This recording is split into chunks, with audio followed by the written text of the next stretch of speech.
Georgia, where she got her Bachelor's of Arts degree in History and Political Science. Then she went to the law school at USC and got her law degree. She worked for a while for a law firm in New York City.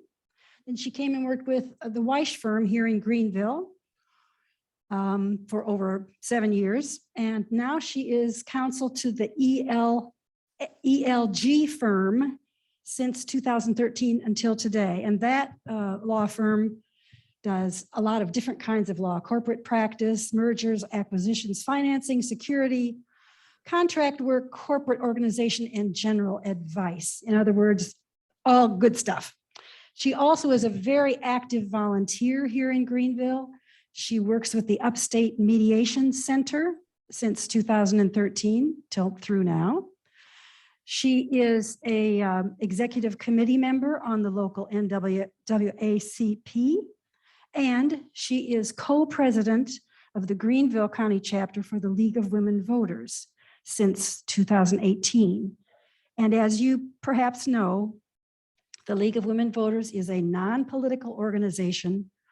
And I have felt anyway that they very much support people to be involved in local government and to learn as many facts as possible without leaning to the left or the right. So let's see if you agree with my evaluation. Today, Lawson is going to be talking about redistricting and gerrymandering. Here's Lawson. Hello, everybody. Can everyone hear me okay? I know the acoustics are a little great. Thank you. If that changes, please let me know. Sarah, thank you so much for that introduction. I thank Ollie for the opportunity to be here. As Sarah mentioned, I wear a variety of hats, as we all do, but I'm here today to represent the League of Women Voters. And I do want to underline, as Sarah mentioned, we are nonpartisan. We never, as an organization, support or oppose a political candidate or a political party, but we do take political positions and advocate for them, the ones that we believe are consistent with our mission of empowering voters. And one of the positions that we take is about redistricting.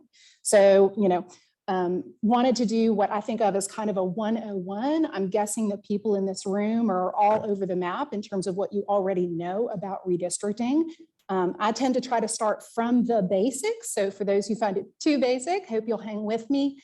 I'm going to try to time this so that there's a bit of time for questions at the end. So I'm going to suggest that people hold on to their questions. But if you just can't hold it in and want to ask during it, that's fine too. We'll make this happen.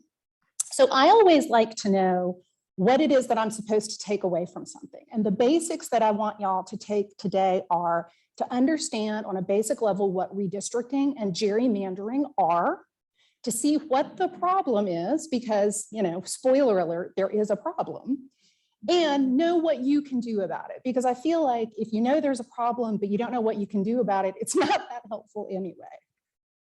So on the most basic level, what is a district?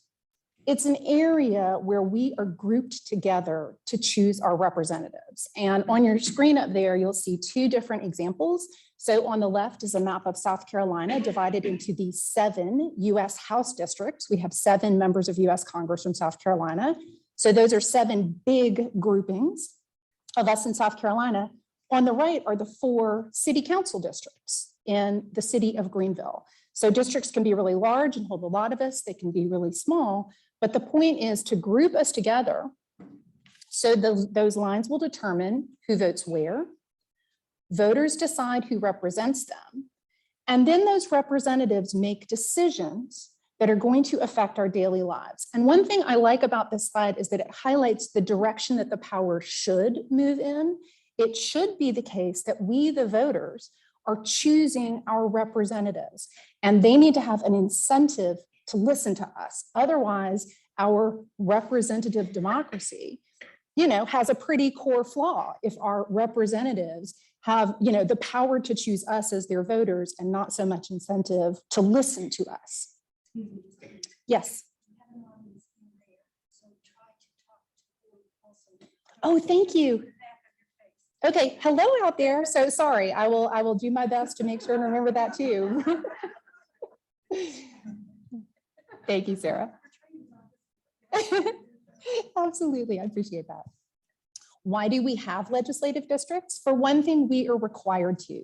There is a US constitutional requirement that it started in the Constitution. It specified that for the House of Representatives, each representative must be elected from a district of equal population size. And over time, the US Supreme Court has expanded that so that concept of one person, one vote, which means that each, representative person needs to come from a district of equal population size, now applies not just to the US House of Representatives, but to all state legislatures, to city councils, pretty much everything but the US Senate, which is still based on, representation per state rather than population. Pretty much every other political body is based in equal population size districts. Here's a couple of examples from, these are 2 of our 7 current US House districts. Just want to highlight, again, you can see those yellow dots representing a number of residents. It needs to be equal. So districts do not need to be equal in a geographic expanse. They need to be equal in population. Just as another example, here are 2 of the 124 South Carolina state House districts. Again, they're different size geographically, but based on the same population. I also want to underline something that helps me understand this better is we are required to have districts with equal population sizes, but it's also a good idea. And I find it helpful to think, what would happen if we didn't have districts at all? If you can just imagine, the mainland United States of America and, Hawaii and Alaska with no lines on the inside, and we all just voted as one big group. What would happen? And what would happen is the majority would always win, always. And the minority would always lose. And if you think about what that would look like, to the extent that we vote along racial or ethnic lines, it means that racial or ethnic minorities would get shut out. To the extent we have different kinds of interests, and one example that struck me as I was looking into this is, in the United States, about 80% of us live in urban or suburban areas, and about 20% of us live in rural areas. So if we didn't have districts that included rural districts, the rural population would be shut out entirely if we all just voted. So districts, again, we're required to have them, but they're also a good idea because we want that district to include sort of a core of representing us, what our area's values are, what our community's values are. So there's a good reason for having districts. Redistricting is redrawing those lines. We redraw them every 10 years. Why is that? Again, we're required to. We're required to have a census that counts where everybody is every 10 years. The last one was in 2020. But also, it's a good idea because unless you have an adjustment mechanism, what originally was drawing lines that would have equal population sizes and foster representation would stop doing that because people move, people are born, people die. So it makes practical sense to redraw the lines at a regular pace. Wanted to just give you guys a snapshot. And this is, Sarah and I talked about, I have a resource sheet for anyone who wants a little more information, and we'll circulate how to access that. One thing that it mentions, this picture comes from a visual representation of the 2020 census data coded by race. And so this is the most recent, where we are in South Carolina.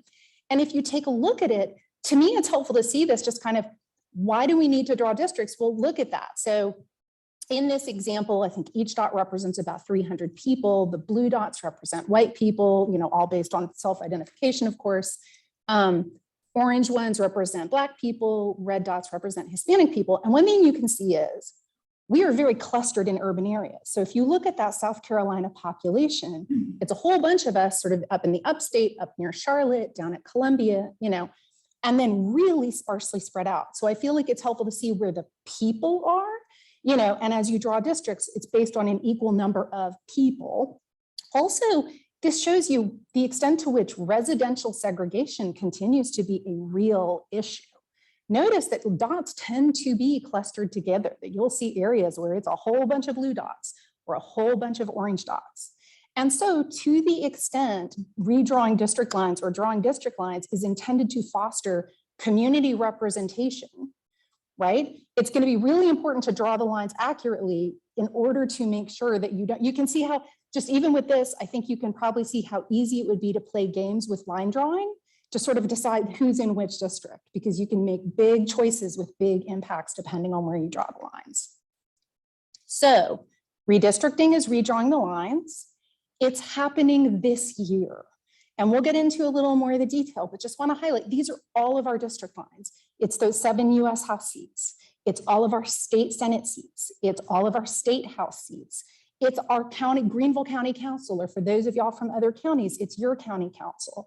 Greenville City, Greer, you name it. If it is a body that has districts, they are being redrawn right now.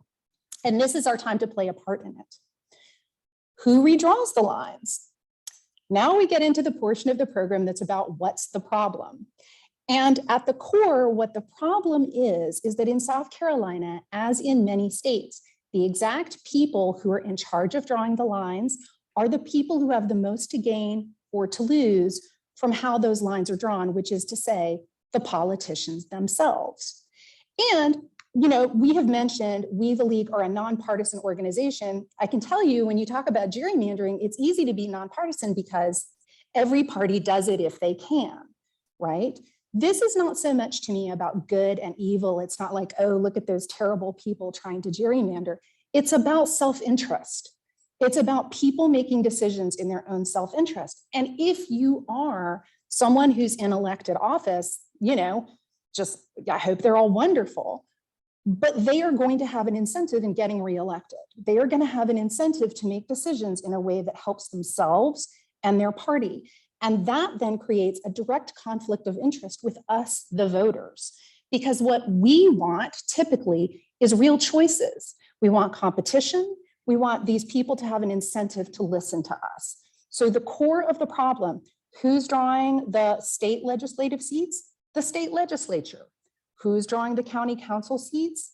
County council, okay? It's not an ideal system. And I'll mention towards the end, you know, looking more long-term, we really should change the rules, right? The system can and should be improved. Also, for this year, it's too late to change the rules for what's happening right now. So the question is, how can we play a part in the process? But the core of the problem is the people drawing the lines are the people who have the most self-interest in how the lines turn out. Gerrymandering, as y'all may know, it's been around as long as district line drawing has been around. It originally came from Elbridge Gerry, who Gerry, who in an effort to influence how an election came out, drew a district that looked to some people like a salamander. So that was the gerrymander or gerrymander. Because wherever you have power, you're going to have the temptation to abuse it. And I find it most helpful because in gerrymandering, it's like, what, you know, when is something gerrymandered or not gerrymandered? For me, the easiest way to think of it is to think of gerrymandering as selfish redistricting. It's drawing lines for the wrong reasons, where the wrong reasons are for selfish interests to help a political, you know, a political candidate, to help a political party. That to me is the essence of what a gerrymander is. It's selfish redistricting. How does this play out in South Carolina? This slide shows you, on the one hand, if you look at the population of South Carolina, we tend in statewide elections to vote around 55% Republican, 45% Democratic. That's just sort of typically how we vote. Also, you can see that is not how things play out for example, our 7 US House seats, where we have 6 Republican representatives and 1 Democrat. Things are similarly true, by the way, at the state level. So if you look at our state legislature, similarly, there is a disconnect between how we as a state tend to vote overall and what our representation looks like on a party level. How does this happen?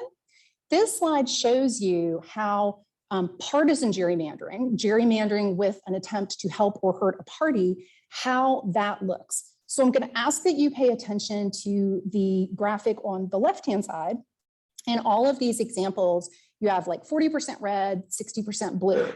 So ideally, if you're going to have, you know, proportionate representation, you'll end up with 40% red representatives, 60% blue. I think it's going to end up being a total of 5 representatives, so 2 red and 3 blue. In that middle example, what you'll see is what we call cracking. So ultimately, when people are gerrymandering, if you're trying to hurt another party, what you're trying to do is make them waste their votes. One way to make them waste their votes is to guarantee that they're going to lose a lot of elections, more than they should, based on their representation. So in this case, Team Blue has clearly been in charge of the map drawing and is divided into 5 districts, each of which is majority blue and minority red, right? So those red voters have been cracked into 5 different districts, all of which they will lose. So here, even though the red population is 40% of the population, they're going to get 0 representation. On the far right example, what you'll see is still some cracking, but added into it, you will see packing. Packing is the other way to get a party to kind of waste their votes. Because if you think about it, you only need a majority to win. If you win by a bunch more than a majority, you have actually wasted those additional votes. So in that right-hand example, on the far right of it, you'll see 2 kind of backwards angular C's, and they are packed full of blue voters. So blue is going to win those 2, but they're going to win by much larger margins than they really needed. So they're going to be wasting a bunch of their votes in that sense. And then those 3 other districts along the left-hand side of that figure, the remaining blue voters have been cracked into a minority position. So in this case, even though blue represents 60% of the population, they're only going to get 40% of the representation. So you can tell Team Red has been in charge of this map. And so those concepts, cracking, splitting people into losing more districts than they should proportionally, packing, stuffing people into a district so they'll win by much more than they need to and waste those votes, cracking, packing, and increasingly sophisticated computer algorithms are how we get to where we are right now, because it is possible now to draw maps that really effectively not only create disproportionate results, but looking at this right-hand example can lock in minority power of a majority of a legislature. And that is fundamentally contrary to, the values of our representative democracy. So that is the dangerous part of gerrymandering that you really want not to have happen, which is part of why I'm here today, because we really want that not to happen. So those examples were about partisan gerrymandering, helping or hurting a party. Another kind of gerrymandering that happens is for the incumbent themselves, the person in the office, to draw lines to help themselves. And by the way, we've looked at the South Carolina legislature, and we think this is the most common kind of gerrymandering here in South Carolina, that pretty much all, people from pretty much all of the parties are tempted to, and sometimes do indulge themselves in, just drawing it to make it easy for them to roll out of bed and get reelected. If you want that to happen, one thing you would want to do, it's in your incentive to pack your district full of your own party, right? That makes it easier for you to win. Maybe not great for your party, but good for you. In the example on the right, you can see a little green house icon. You can draw your district to carve someone who you think is an up-and-coming threat to you out of your district. And this actually happens. And this to me is one of the most crystalline examples of where there is this conflict of interest between the politicians drawing the lines and us as voters. Sure, they don't want someone to come and run against them, but as voters, that's exactly what we want, because then all of them are more likely to listen to us and to care what we think. We get choices. I couldn't resist. This is the yellow shading on this map is the current state Senate District 4. It's kind of over parts of Anderson and headed down into Greenwood up in the upstate. That blue arrow says, guess who lived here? Down at the tiniest little end of what we call the elephant's trunk. It was the incumbent during the last redistricting cycle. So people had been moving around in his area, but he knew exactly who he wanted in his district.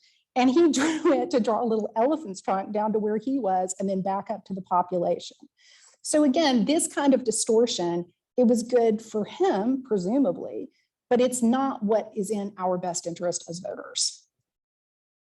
One thing that I do want to touch on quickly, because I have often gotten the question, When lines are drawn to create minority majority districts, isn't that gerrymandering, right? Isn't there a certain kind of gerrymandering that we, that we sort of nod and smile at?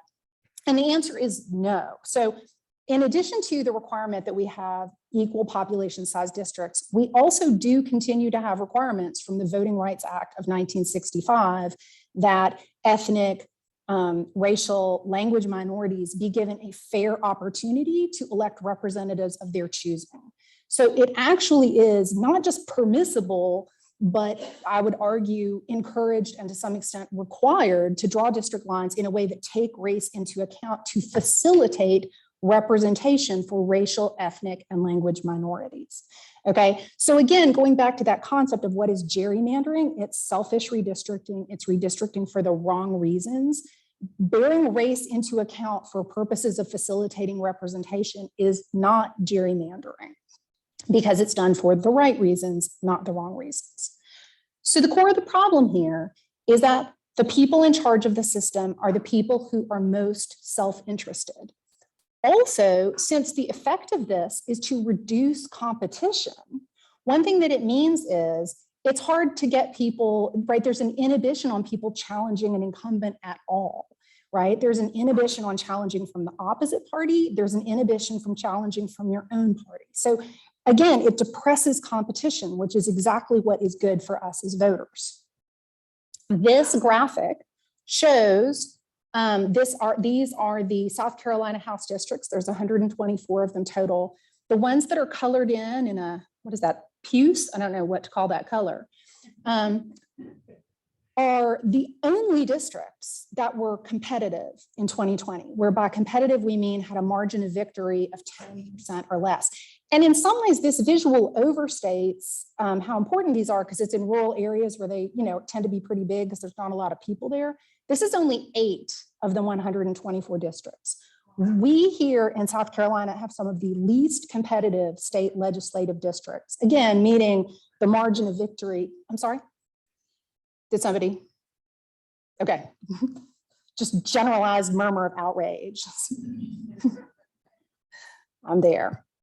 But again, you can just look and see there's not much that's actually competitive. Here are the victory margins for the 7 US House seats in 2020. And one thing that you can see is only one of them was remotely competitive. That's South Carolina 1, where that was the race between Nancy Mace and Joe Cunningham. And so that was actually a close race. Fun fact, that district, because the last time there was redistricting was in 2011. So all of these districts were drawn 10 years ago, 2011. That district was actually drawn to be a safe seat for Republicans. And the reason why it isn't anymore, as far as I can tell, and best experts I've seen think, is because of a shift in voting patterns, right? It wasn't that they were wrong that it would be safe. What it is a very white suburban district. And white suburban voters, which used to be very, lockstep Republican voters, right around now, not so much anymore.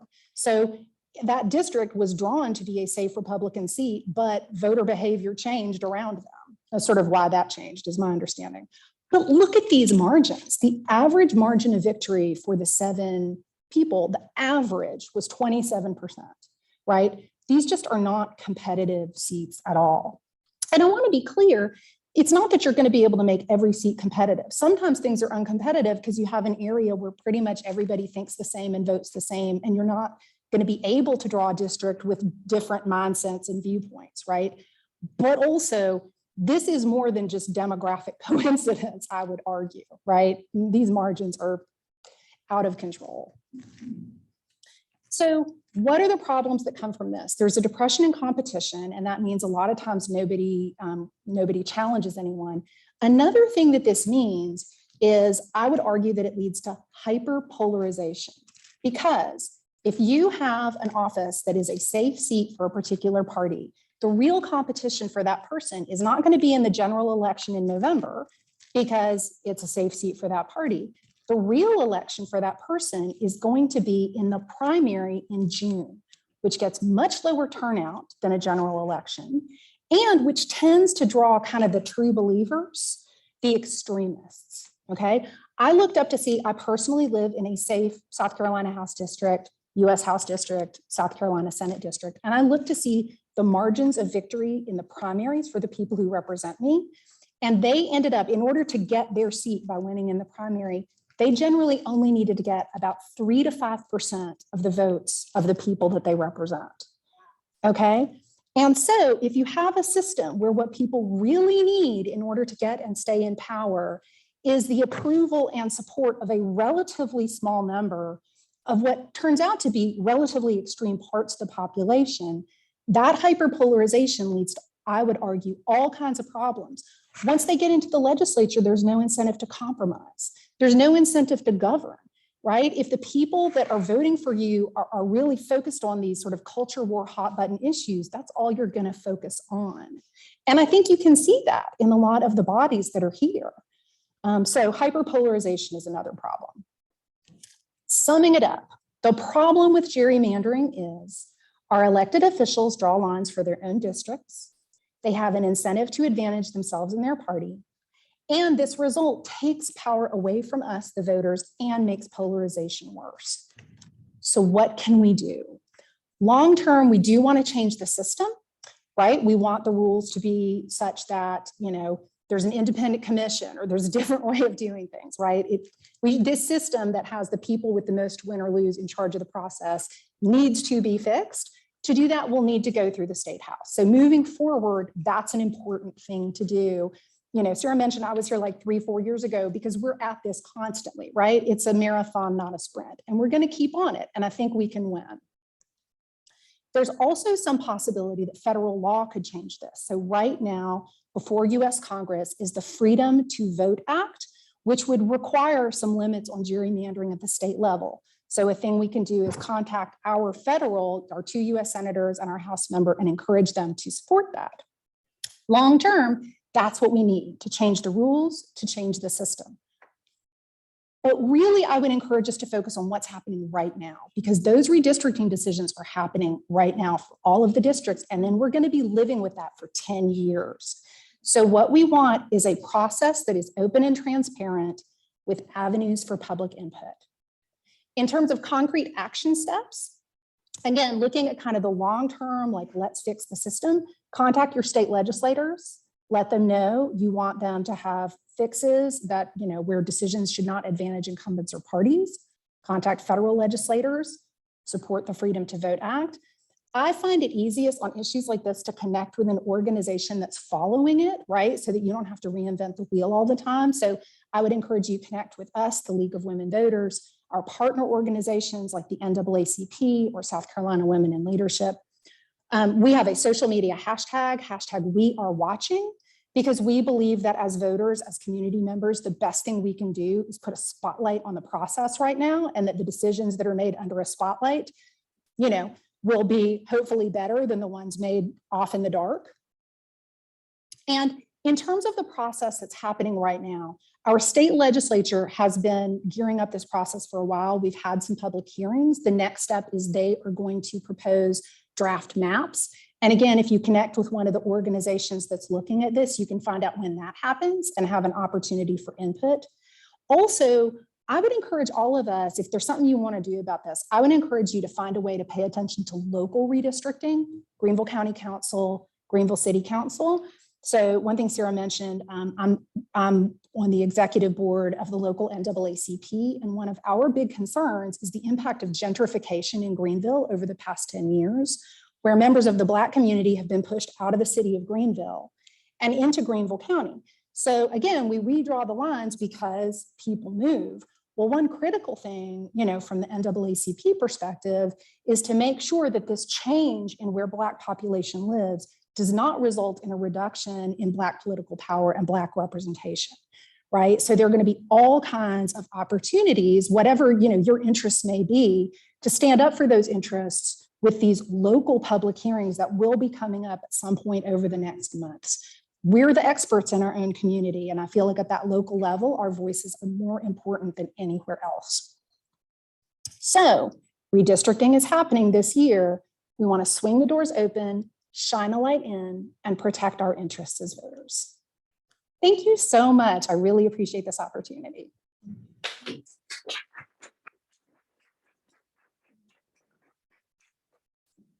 Who has questions? It's a lot to try to comprehend all at once, isn't it? One of the things I don't understand is why the ruling party gets to redistrict. In other countries, my understanding is that it is done by all of the parties involved, and most countries have more than two political parties, so that it's non-partisan, and that everyone agrees with the redistricting. So let's look, for example, at the South Carolina General Assembly, our state legislature. It's not being done along partisan lines in the sense that it's not like the South Carolina Republican caucus of, which is the majority party in the state legislature right now. It's not that the South Carolina Republican caucus is, unilaterally making all of these decisions. If you look at the committees that are about this, there is bipartisan representation on the committees, right? The bodies as a whole will be making a vote. Also, right now, one party has supermajority presence in the South Carolina Senate and the South Carolina House. So who has the entity with the power to make these redistricting decisions at the state level is the State General Assembly, which includes members of the two major parties. Also, one of those two major parties has supermajority representation and a governor of the same party. So they're going to get what they want. Does that make sense? It's a question of power. I saw a sir back in the yellow shirt back there. Yeah. Yes. Take the microphone so that Sure. those being on Zoom can hear you too. I'm supposed to hold it. Okay. You came and spoke to us a couple of years ago. Wonderful presentation today. But I think a lot of us sit here and just throw up our arms because it's politics as usual, and we can say it's in South Carolina, but you can say it almost in any state. So how do we really get this to change? And that's, I know we can talk to our representatives and they're going to nod their heads and say, yes, yes, we hear you, but then they're going to go for their own self-interest. I think that's a great question. And one thing I'm going to encourage everybody to do is figure out in your own lives what you find inspiring and sustaining and not demoralizing. Because, I really mean this. Because by the way, there's that. Let's talk about climate change, shall we? Or not. But in terms of like huge, complicated, depressing problems, there's a lot of them. And I feel like for all of us, the choice, if we want to do something, is what is it that makes sense for us to do? What feels right for us to do? What feels good for us to do? To your point, I will say this, which is we have a rich history in the United States of long running movements that eventually succeed, right?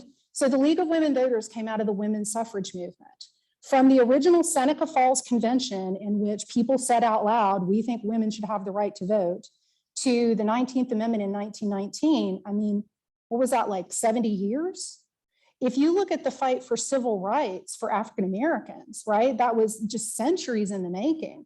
And it too, right, in all of those cases like this, what you're describing is an uphill walk. When you're starting and the people, what you have to do is essentially convince those with power to give up some of that power. That's not easy. Also, it's not going to happen. Here's the guarantee that it doesn't happen, which is we don't try to make it happen. And with gerrymandering, I will say, I wouldn't be doing what I'm doing if I didn't think it was possible to change it. And I absolutely think it's sort of sticking it out. The power that we have against the people with the power is that it's embarrassing for them. So there was a Winthrop poll in South Carolina that shows a substantial majority of voters across the political divide support protections against gerrymandering. Like, this system smells bad, right? And everybody knows it. So this is a popular issue. And I feel like the biggest weapon that we have against those with the power who are inclined not to change it is to keep putting microphones up in front of them and shining lights and asking them questions. Because, y'all saw that elephant trunk thing where the dude drew the, that doesn't look good. And people are capable of being embarrassed and shamed. Not that, Not that I'm saying you want to harass people, but that's my answer is number one, if it just feels demoralizing, I would encourage people to pick a different battle because there's plenty of them. But I absolutely think this is a winnable fight and it just requires us plugging on along and putting on the spotlight. And sir, right there, I saw your hand next.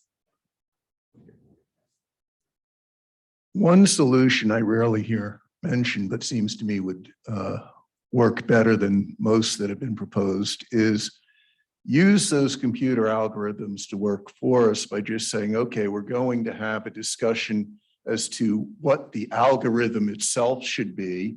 And then we're going to pick a random spot on the border of the state or the county. And because the computer is starting at a random spot, nobody can control that. And then the computer applies the algorithm and spits out the map. And that wasn't really possible prior to about 2000, but we certainly could have done it for the 2010 redistricting, and we could do it for this redistricting moving forward. The common solution is always, well, let's have a nonpartisan body. There's no such thing. I mean, there is no nonpartisan organizations. There are no nonpartisan bodies. They all have an axe to grind. I just think having a computer do it with a random starting spot is at least as nonpartisan as you're ever going to get. That could well be. I mean, you figure, as I'm sure you know, but I mean, there are a lot of considerations in redistricting that people all believe should be considered, like districts should ideally be relatively compact. They should be contiguous, right? You shouldn't have one part of a district here and the other part over there. You know, so there's all kinds of factors. I would suggest to you, I think that's a great thing to consider. And there's lots of people using lots of computers to draw lots of maps right now. I would urge, to my way of looking, whatever the computer is doing, somebody's then making the decision whether to accept it or not, or to change it or not. And so I think you end up in the same place, which is who has the power to make the decisions. And I do think that here in South Carolina, we have very limited opportunities compared to other states to change the rules. So a lot of states have the ability to do a citizen referendum where you can put something on the ballot, just, you know, do a petition or something and get it on the ballot and then everyone can vote. We don't have that here. We have to go through the state legislature. And I think that as long as it goes through the state legislature, we end up with the same dilemma. Who else had their hand up? Sorry. How fine is that redistricting line? Is it not by household, but by neighborhood, by county, by city, when they're drawing that line? That's a great question. And I know it's done pretty finely. I mean, people are using the census information, so it at least goes down to census block, is my understanding. I mean, I think it's pretty fine tuned, is my understanding. Do you know of some states that have done this, what appears to be more fairly, more compactly, more evenly? There is, and I would encourage anyone who's interested, there's a podcast, which I assume is still accessible, put out by, I think it's 438. It's like that statistics probability. 538, thank you, sir. 538 put out a podcast about this a couple of years ago, and they do a great job of showing both what kinds of problems different states have experienced with gerrymandering and also some solutions. So states that I'm aware of that seem to have done a reasonably good job include in California, they had a gerrymandering system that was not partisan based, it was incumbent based, where pretty much all of the politicians from all of the parties would work together, you know, to sort of horse trade and give them all safe districts for themselves. And what they ended up with out in California is they have a citizens redistricting commission, you know, where people apply and it's, you know, and so to your point, sir, of it's impossible for it not to be partisan. I would agree with you that it's a tremendous challenge for it not to be partisan. But I think that California is an example where I don't actually think that it is. I mean, it really is sort of random people assigned to a committee to do what they think is right. Arizona also created an independent commission where, among other things, they're supposed to consider the competitiveness of the districts and try to encourage competitiveness. But that's one where they've ended up just locking horns all the time about whether it is or isn't partisan. So it is, you know, sort of your point again, that would be an example of people are going to call it partisan at the end, no matter what. But there's definitely improvements on, you know, on what we have here. Other questions here? Any other questions from our Zoom audience? If not, thank you all very much for coming and learning some new things from Lawson Welti and the League of Women Voters. We hope to see you next Tuesday at our Lunch and Learn. Thank Goodbye. you. Thank you.